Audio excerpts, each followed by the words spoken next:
Assalamualaikum warahmatullahi wabarakatuh. Selamat siang untuk kita semua.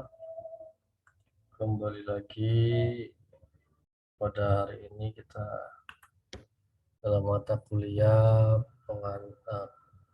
pembentukan perundang-undangan.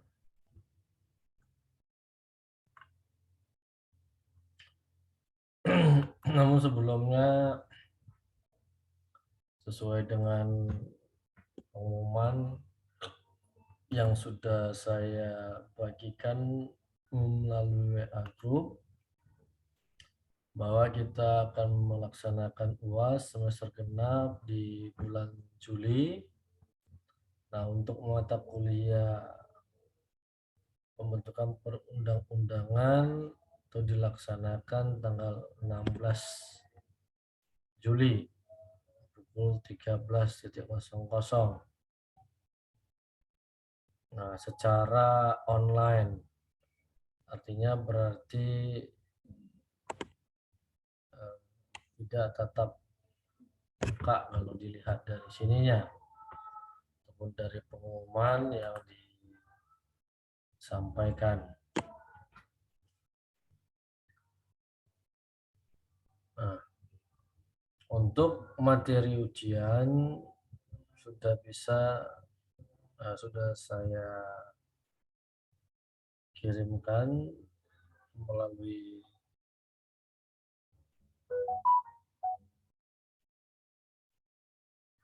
portal dan nantinya bisa di-upload atau di-download pada saat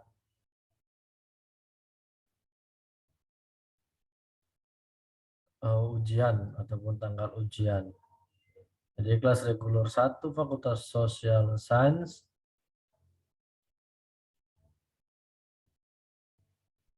ujian akhir semester dilaksanakan dengan tatap muka untuk reguler 1 dan online untuk reguler 2 atau malam, atau reguler 2B Jumat Sabtu dan pasca sarjana.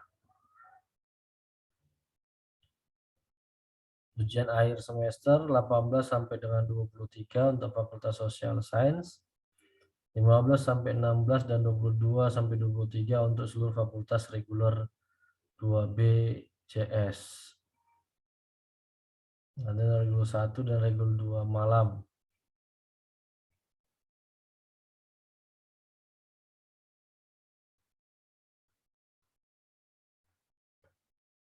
Nah, untuk soal sudah dibuat, mudah-mudahan nantinya saudara mampu dalam menjawab soal-soal yang sudah saya buat. Nah, pada pertemuan hari ini, sebelumnya juga harus diperhatikan mengenai absensi bagi yang jarang hadir untuk disesuaikan supaya nantinya tidak kena semester pendek ataupun larangan untuk mengikuti ujian.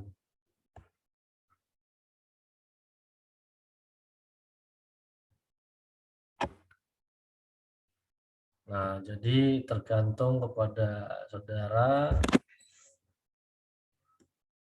Untuk teknisnya ya silakan untuk berhubungan nantinya dengan bioakademik masing-masing.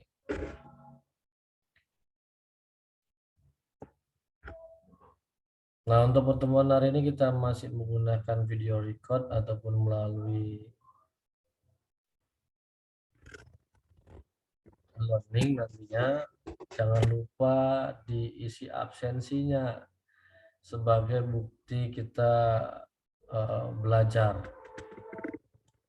Nah, saya lihat nggak pernah ini diisi absensinya di learning. Jadi silakan setelah saya bagikan nanti ini di grup, grup mohon untuk diisi absensinya.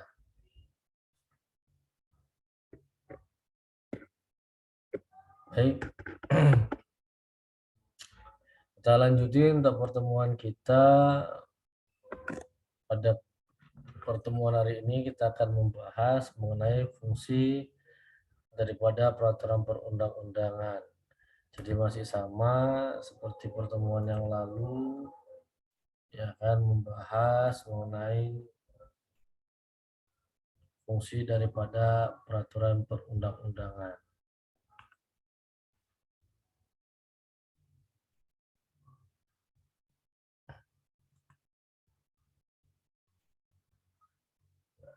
Ya,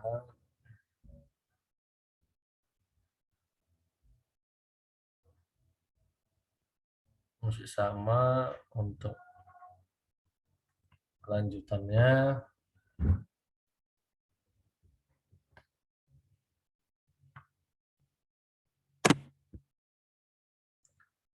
Nah, berbicara kan mengenai fungsi, pada pertemuan sebelumnya sudah dijelaskan ada fungsi internal daripada peraturan perundang-undangan.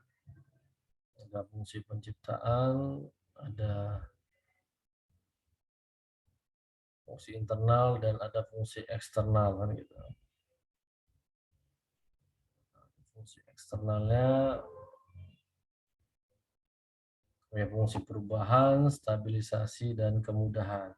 Mohon kita ulang lagi supaya mengingatkan kita terhadap fungsi daripada peraturan perundang-undangan. Nah, namun dalam hal ini kita akan kaji fungsi daripada undang-undang dasar, kemudian undang-undang, dengan sampai dengan peraturan daerah.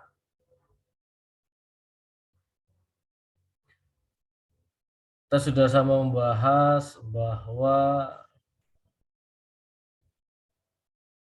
dasar ataupun sumber dari segala sumber hukum di Indonesia adalah Pancasila dan Undang-Undang Dasar Negara Republik Indonesia tahun 1945. Nah, di mana Pancasila konstitusi Undang-Undang Dasar sebagai dasar hukum di Indonesia adalah menempatkan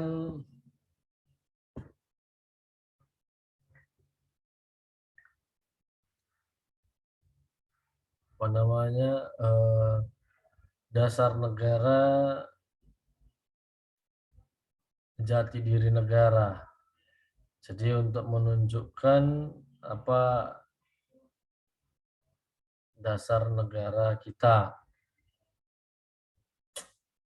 Nah, dituangkanlah dia di dalam Undang-Undang Dasar 1945.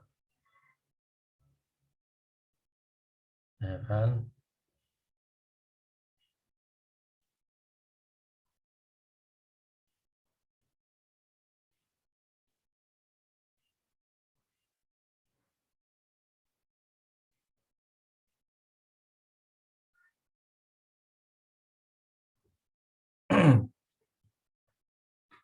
Nah, undang-undang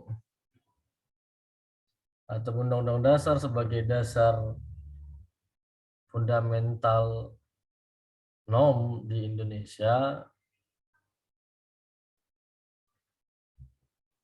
terkadang tidak dapat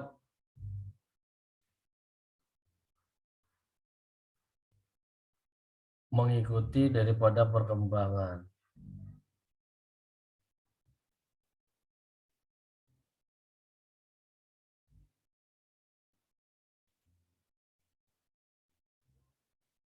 Nah, oleh karenanya, ya kan,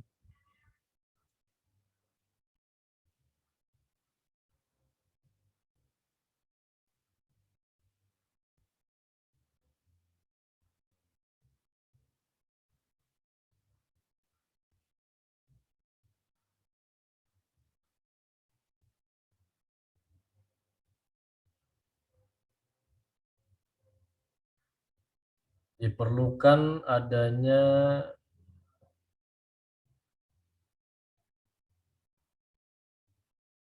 peraturan perundang-undangan untuk melaksanakan daripada mana yang terkandung di dalam Undang-Undang Dasar 1945.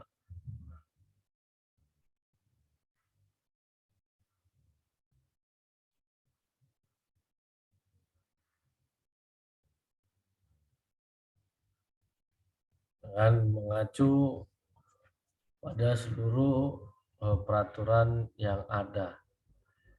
Jadi tanpa ada undang-undang dasar, maka peraturan perundang-undangan di Indonesia itu tidak akan bisa terlaksana. Nah, tanpa adanya undang-undang atau peraturan perundang-undang lainnya. Nah, kenapa? Karena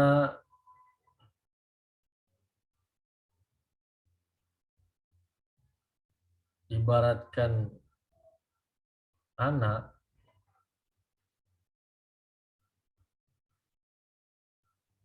maka dia harus mengacu kepada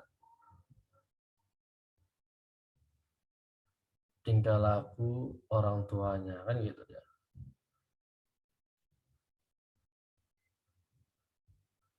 Anak akan mengikuti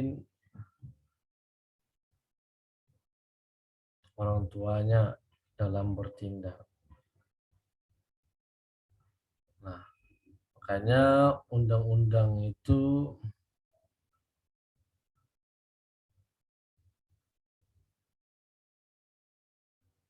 telah bertujuan atau berfungsi untuk melindungi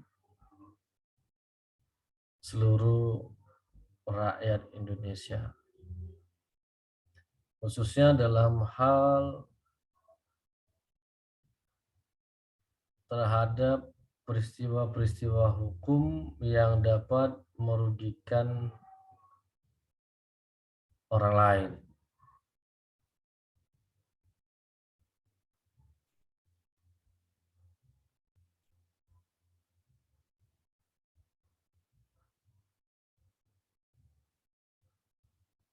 Nah, maka undang-undang lah berfungsi, ya kan? Karena adanya perkembangan dari aktivitas yang dilakukan oleh masyarakat,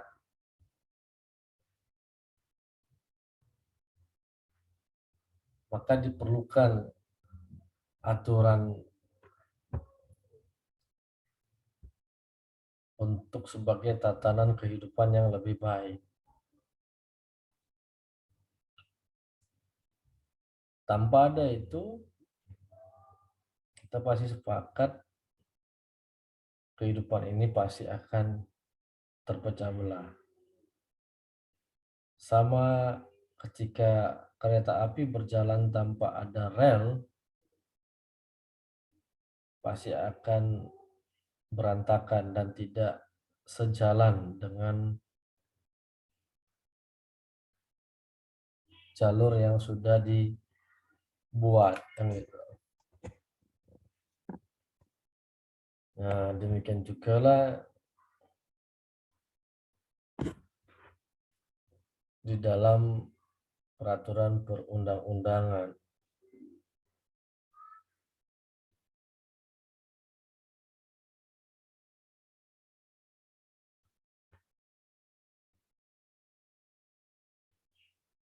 Nah, jadi supaya dapat mengontrol, mengendalikan apa yang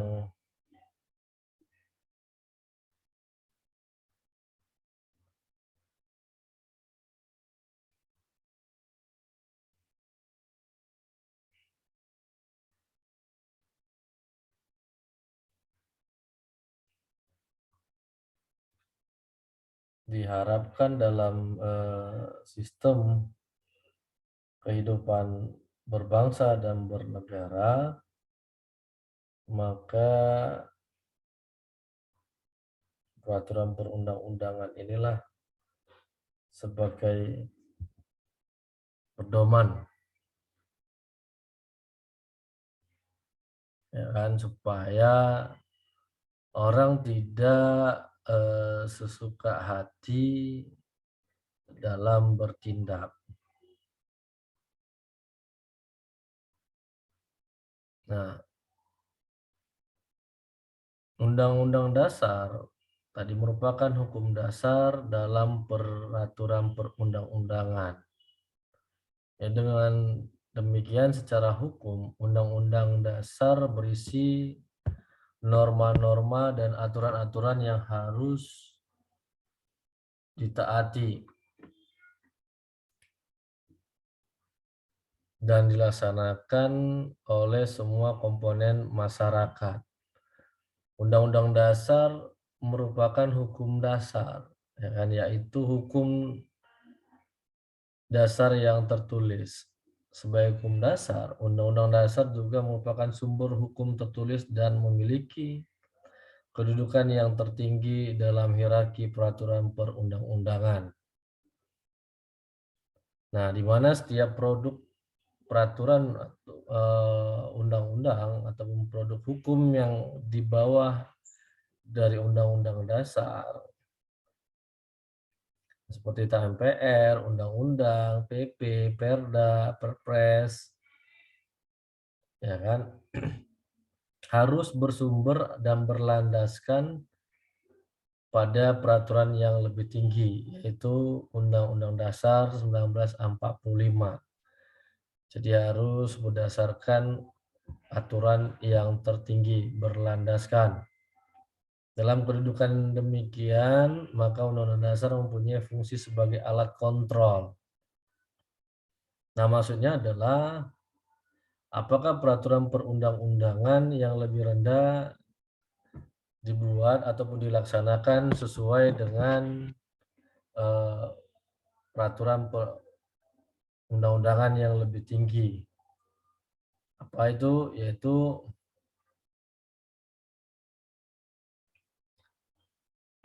Undang-Undang Dasar 1945. Nah, jangan sampai undang-undang atau peraturan perundang-undangan lainnya dibuat berdasarkan kepentingan kelompok tertentu.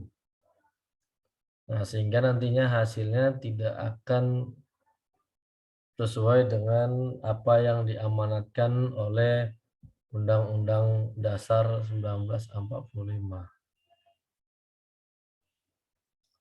Undang-Undang Dasar selain sebagai alat kontrol juga berperan sebagai pengatur bagaimana kekuasaan negara disusun, dibagi, dan dilaksanakan.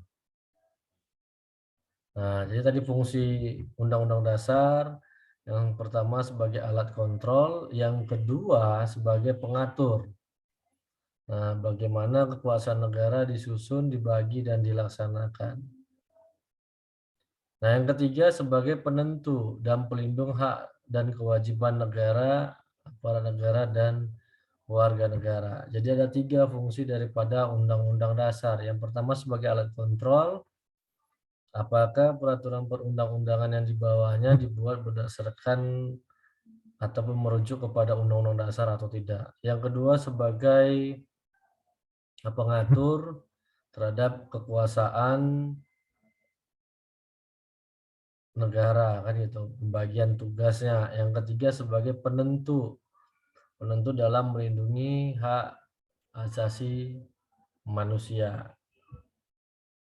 Nah, sehingga seluruh peraturan perundang-undangan yang ada wajib bersumber dari Undang-Undang Dasar. Makanya dia disebut sebagai sumber dari segala sumber hukum di Indonesia. Nah, kemudian apa fungsi ketetapan MPR? Ketetapan MPR berfungsi sebagai landasan hukum bagi produk hukum yang ada di bawahnya. Selama ketetapan MPR itu masih dinyatakan berlaku,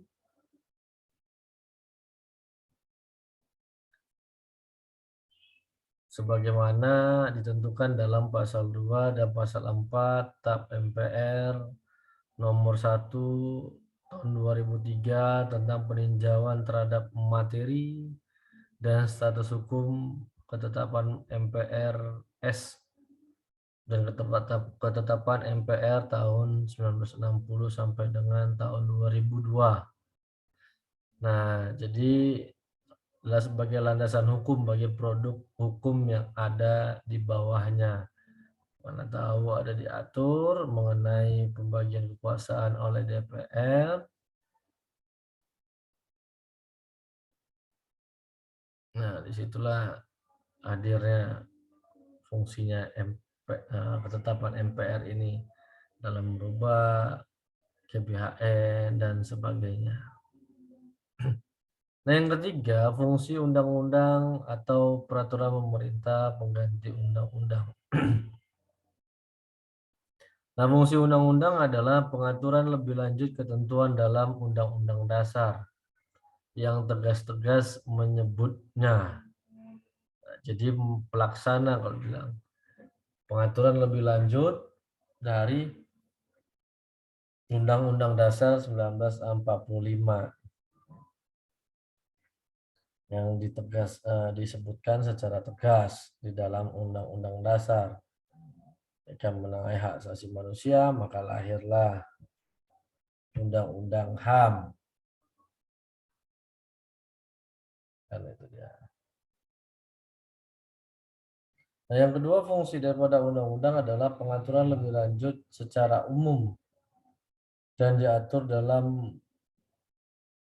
batang tubuh Undang-Undang Dasar 1945.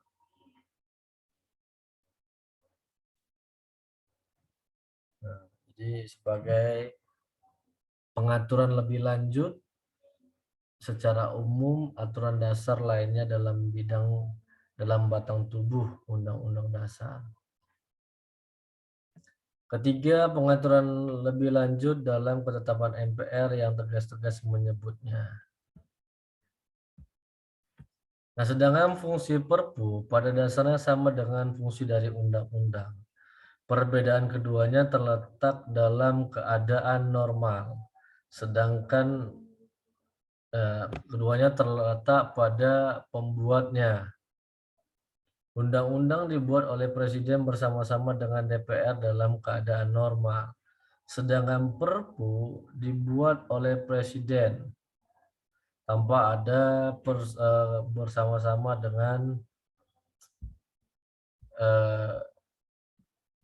DPR.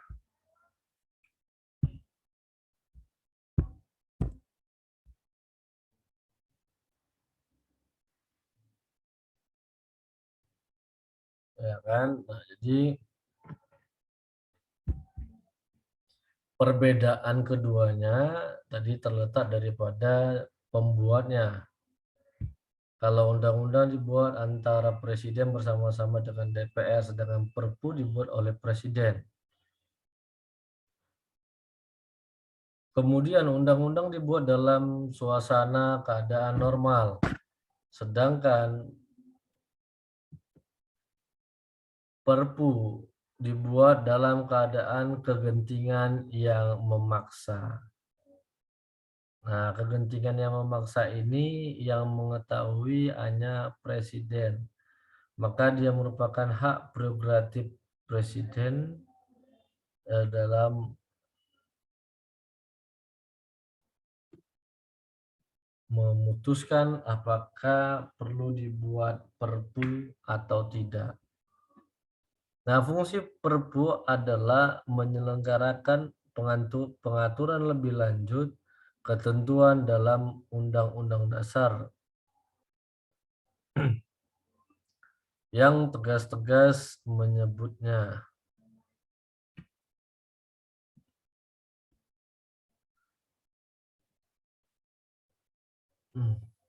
Dua, pengaturan lebih lanjut secara umum aturan dasar lainnya dalam batang tubuh Undang-Undang Dasar 1945.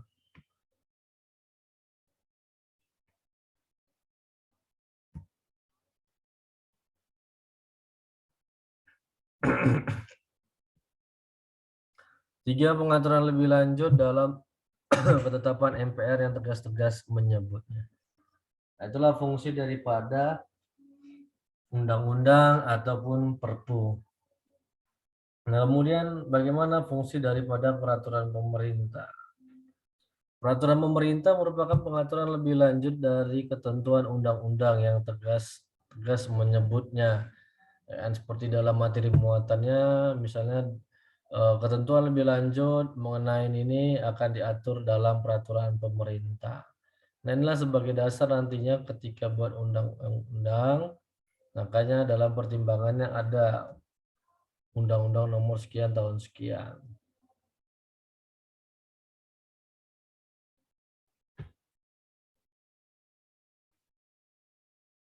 Contohnya misalnya dalam Undang-Undang Cipta Kerja mengenai ketenaga kerjaan, maka ada lahir PP 35 tahun 2022. Nah, mengenai bagaimana untuk pemutusan hubungan kerja. Nah, itu diatur di dalam Undang-Undang 11 2022. Nah, 2021 ya, mohon maaf. Tentang Cipta Kerja. Dan anehnya setelah Undang-Undang Cipta Kerja ini keluar, barulah dilakukan perubahan terhadap Undang-Undang Undang-Undang Nomor 12 tahun 2011, ya kan, digantikan oleh Undang-Undang Nomor 13 tahun 2022. Nah, di sini baru diakuin adanya tipe omnibus. Nah, karena walaupun di dalam hukum pembuatan undang-undang itu tidak dijelaskan apa itu omnibus gitu. Nah, ini dia perubahannya Undang-Undang Nomor 13 tahun 2022.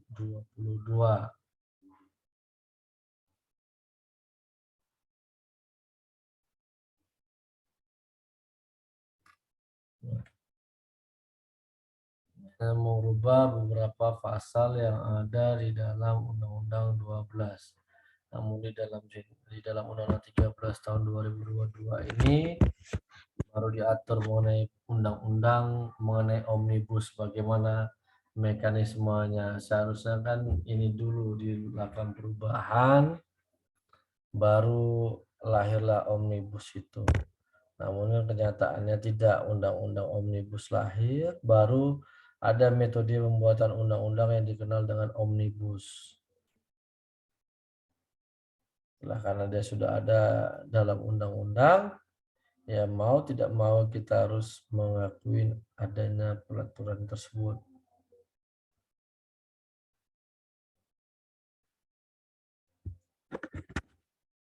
Begitulah dia.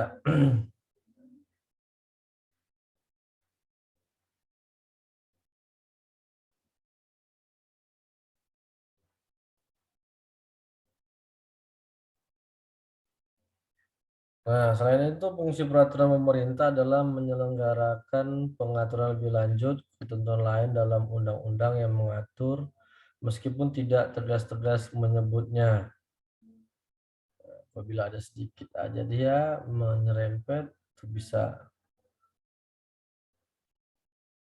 Kemudian fungsi peraturan presiden. Ada 3 fungsi daripada peraturan presiden. Yang pertama, menyelenggarakan pengaturan secara umum dalam rangka penyelenggaraan kekuasaan pemerintahan.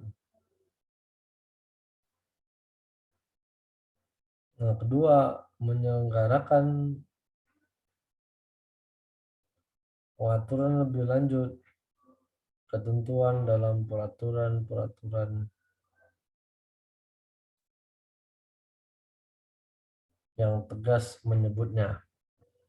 3. Menyelenggarakan pengaturan lebih lanjut ketentuan lain dalam peraturan pemerintah meskipun tidak tegas menyebutnya.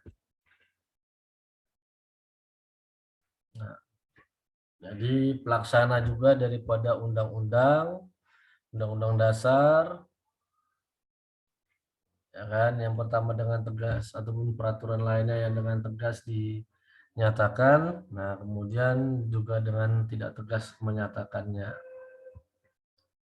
Nah, kemudian fungsi peraturan daerah adalah perda terbagi kepada perda provinsi dan kabupaten kota. Fungsi peraturan daerah adalah untuk menyelenggarakan otonomi daerah dan tugas pembantuan dan menjabarkan lebih lanjut ketentuan peraturan perundang-undangan yang lebih tinggi.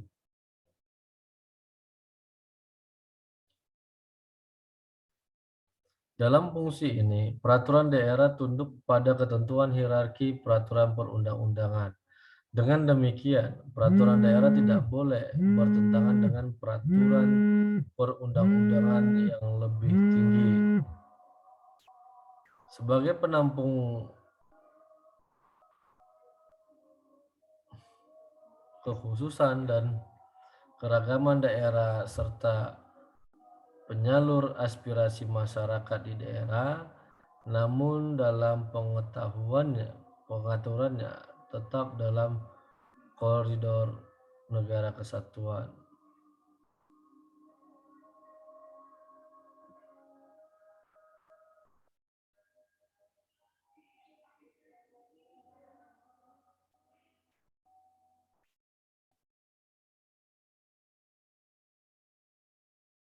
Nah,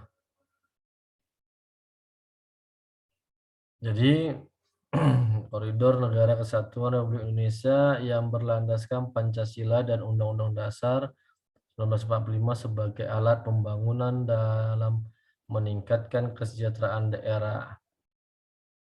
Sedangkan menurut Kepala Pusat Penyuluhan Hukum Badan Pembinaan Nasional, peraturan daerah mempunyai berbagai fungsi.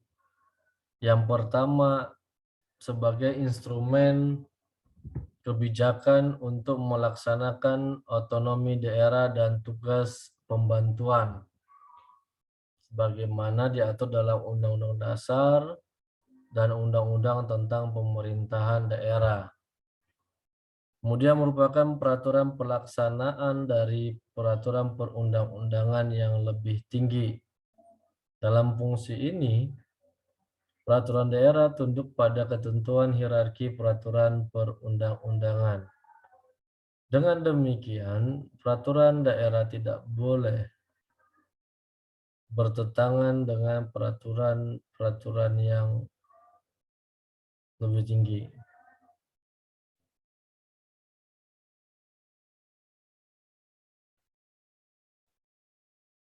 Sebagai penampung kekhususan dan keragaman daerah serta penyalur aspirasi masyarakat di daerah, namun dalam pengaturannya tetap dalam koridor negara kesatuan Republik Indonesia yang berlandaskan Pancasila dan Undang-Undang Dasar Negara Republik Indonesia tahun 1945. Sebagai dan terakhir adalah sebagai alat pembangunan dalam meningkatkan kesejahteraan daerah.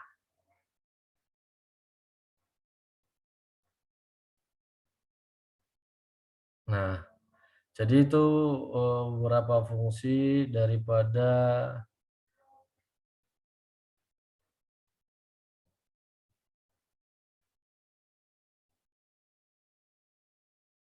hierarki peraturan perundang-undangan di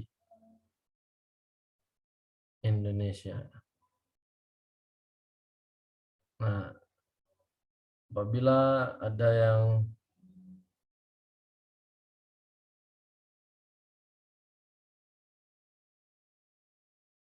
kurang, silakan nantinya dapat mengajukan pertanyaan melalui kolom